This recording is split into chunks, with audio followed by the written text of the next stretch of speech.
Handling Domestic Violence During and After Covid-19, by Elamide Lowell. Reports from diverse news platforms showed that there has been a surge in gender-based violence across countries that are presently locked down due to the coronavirus pandemic.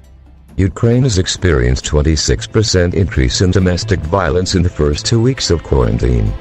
By the third week, report shows an increase of 113% of victims of domestic violence. According to one report, the number of domestic violence cases reported to a police station in Jiangsu, a city in Hebei province, tripled in February 2020 compared to the same period the previous year. UK reported over 700% increase in domestic violence since the lockdown began due to the pandemic. Sandra Hawley, chief executive of Refuge, the largest domestic abuse charity in the UK, said, "We welcome the government's support at this critical time. We have worked around the clock to ensure our frontline specialist services remain open and accessible to women experiencing domestic abuse. We hope the government's campaign will reach tens of thousands of women experiencing domestic abuse." The Guardian newspaper carried it that domestic violence is killing more than double amidst Covid-19 lockdown, due to available data. Report from India shows that women are fighting the pandemic alongside Covid-19. Reports from the US show that there has been a reduction in many crime cases recorded in the police station, but there's been a surge in domestic violence. While there's still a paucity of data as regards this phenomenon, particularly Africa, it can be established from all indications that women and girls are presently going through one of the toughest seasons of their lives. Domestic violence is not a new phenomenon, but its sudden escalation during the lockdown requires a redress. And it is also an insight into what women go through in their everyday lives. Antonio Guterres, the UN Secretary General, warned about a surge in domestic violence during this lockdown. He said, "We know lockdowns and quarantines are essential to suppressing Covid-19.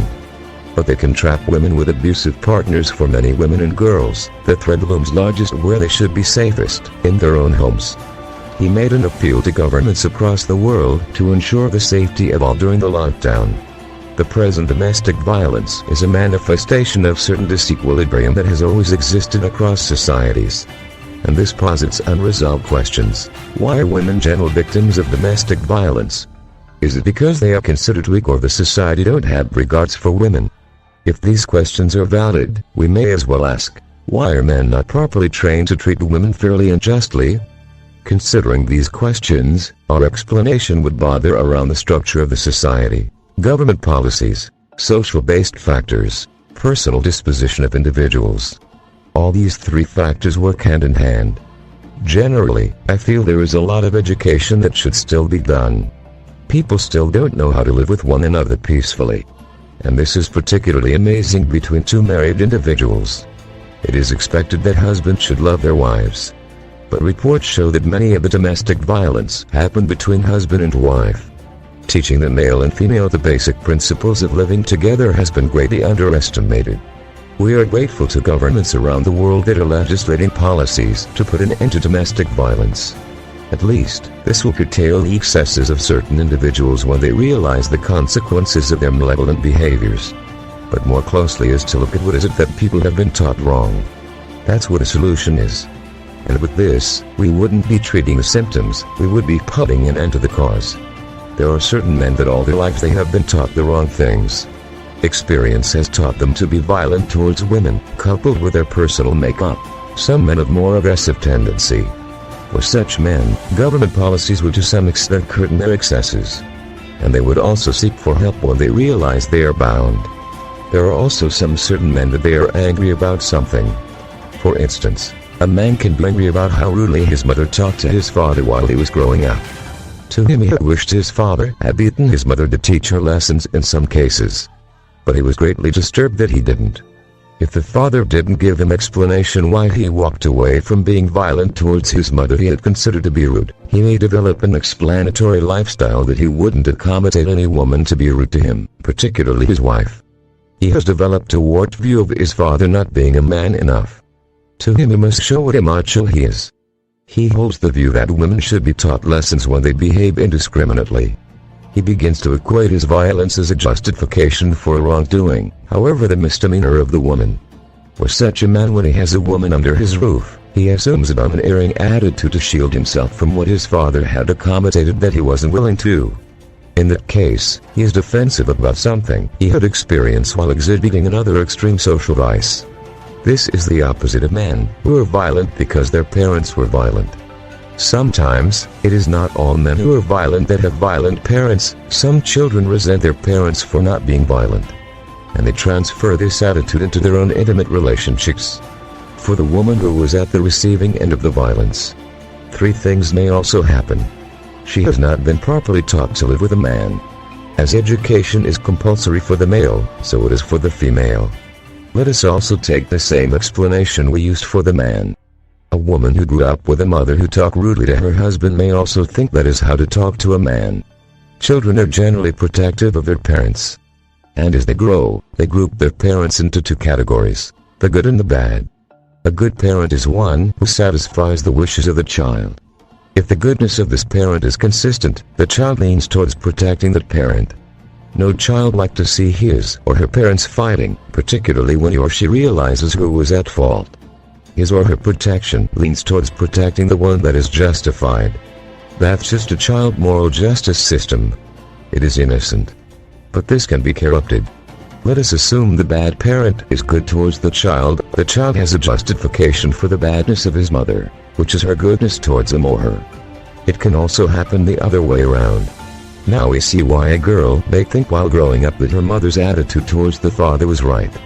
She has also developed an explanatory lifestyle that women should behave that way towards men. When she gets married, her mouth becomes so sharp towards her husband, and may receive beatings, even from the coolest of all men. She thinks maybe because her father didn't beat her mother that all men have such patience. The case becomes more complicated when the husband doesn't have an understanding of the foregoing, or when the husband has the extreme opposing ideas that the woman hold. The second dimension. There are some women who are angry about how their fathers beat their mothers. When they get married, they also become defensive, thinking they wouldn't want to be beaten the way their fathers beat their mothers. At every heated argument, she launches the attack first. Her explanatory lifestyle is that all men are the same, and I wouldn't like to go through what my mother went through. Let's assume that the husband doesn't have the intention of raising his hands. The extreme defensive push of the woman can ignite such friction. It only takes a little fire to raise out a whole building. We must understand that there is not excuse for a man beating a woman, but we must grow in our understanding about why such things happen. The third dimension of women are those who submit to the aggression of the man. They view their abuse as normal. They have the self-imposed justification that if they haven't done anything wrong they wouldn't have been beaten. These are the hardest kind of women to convince about their husband's ineptitude. Such women may have seen their mothers or other women around them submitting to violent behaviors of the men around them. If they can't do anything about it, it means there is nothing that can be done about it. Acceptance of this makes it natural for thee, and some even pass it on to their daughters. They come under false belief that wives must submit to their husband. Isn't it amazing that there are women who protects their husbands from receiving a just punishment for the violence unleashed towards them?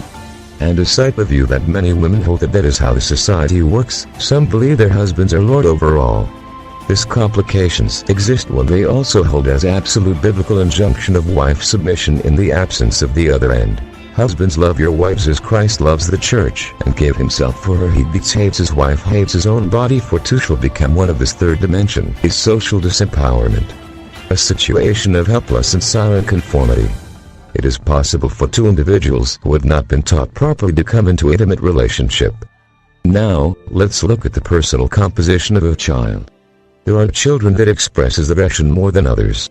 They get angry at little things they could have ignored. Developmental psychologists call them tough or aggressive children. The parents knew what they went through in raising such children. Those statistics show that the level of aggression in females are more mild than males. There are females and males who exhibit extreme aggressive tendencies. Such children must be properly educated and must gain mastery over their anger before they come into the wider context of the society, talk more of taking an intimate partner. Research found that aggression in males reduces as they enter adulthood. This doesn't happen automatically. A lot of commitments have gone into putting the anger in check. Let's come to level of society. The family is the basic and the most fundamental unit of every human society. The man exists in isolation. Hence every man or woman gets his or her idea about what the system and structure of human society are from his or her interaction with the society. Parental relationship shows to a child how he or she should treat his or her partner, and how parent manage sibling rivalry, particularly when it involves a male and a female, also communicates to a child how he or she should treat the opposite sex in the wider context of society. I understand traditional society still placed much importance on the male child, a system that has created much disequilibrium and discrimination for many years. It is of note that governments are drawing up policies to protect the rights of the women and the girl child. But while we develop and legislate policies to protect the rights of women and the girl child, we must encourage parents to love each other in loving relationships. Many of the things their children would learn about living with a partner are solely dependent upon what they see. Let's also encourage parents to love their children. A father that loves his daughter dearly would never take advantage of his daughter or violently treat her when he is supposed to protect her. Lastly, at the top of all forms of human social vices is the inability to take personal responsibility. We can't solely blame the present domestic violence on childhood experience, genetic composition, or social and political structure. We are in the age of responsibility, and each man must decide for himself whether it is right to be violent towards women and the girl child, or just anybody in the society. Each man must take upon himself his education, and not blame his malevolent behaviors on his social ineptitude, or policies that makes women vulnerable. It is the responsibility of fathers and mothers to train the male and a female child. And for them to do this, they must first educate themselves. Doing this, we would altogether put an end to domestic violence, either against women or against men.